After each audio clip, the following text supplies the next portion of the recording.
আপনি কি একজন ওভার থিঙ্কার? তাহলে আজকের ভিডিওটি আপনার জন্য।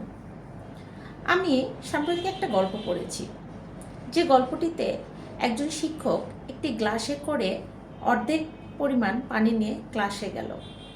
শিক্ষার্থীরা সেটি শিক্ষকের হাতে দেখার পরে তারা ধরে নিল যে একটা গতানুগতিক প্রশ্ন আছে, যে এই গ্লাসটা খালি না পূর্ণ, কে বলতে পারে?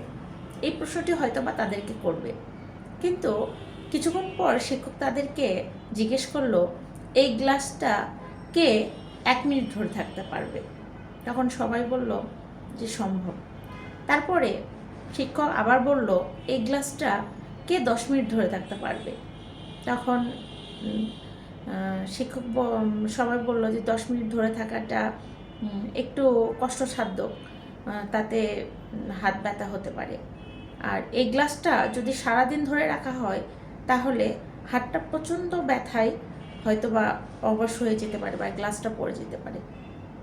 সেম আমাদের জীবনের সঙ্গে সেম জিনিসটা ঘটে, সেটি হলো ওভার থিঙ্কিং বা কোনো জিনিস নিয়ে দুশ্চিন্তা।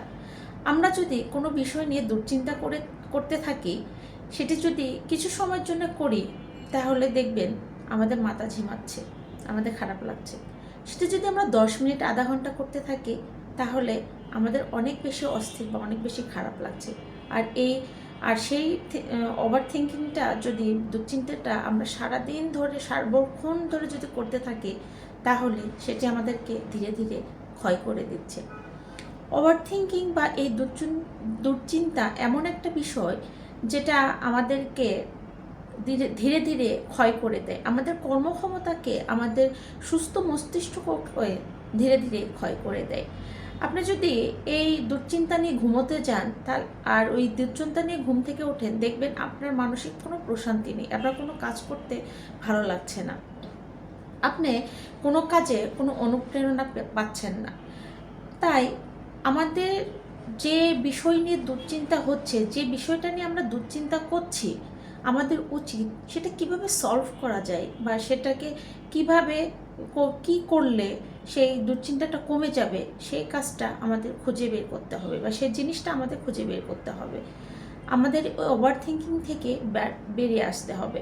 এই জিনিসটা আমাদেরকে ক্যান্সারের মতো ধীরে ধীরে ভিতরে ভিতরে ক্ষয় করে দেয়। আমাদের কাজকে, আমাদের ঘুমকে, আমাদের প্রশান্তিকে, আমাদের ভিতরে আনন্দকে, সব কিছুকে ধীরে ধীরে ধ্বংস করে দেয়। তাই আমরা খুব বেশি দুশ্চিন্তা করব না, কোনো ওভার থিঙ্কিং করব না। আমাদের যখন কোনো বিষয় নিয়ে দুশ্চিন্তা আসবে, যে বিষয়টা আমাদের হয়তো প্রবলেম হচ্ছে, সেটা আমরা সবাই মিলে বা আমার নিকটতম মানুষের সঙ্গে আলোচনা করে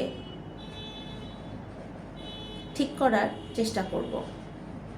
সবাইকে ধন্যবাদ। আশা করি একটু হলেও সবাইকে বোঝাইতে পেরেছি। দিন শেষে সবাই ভালো থাকি।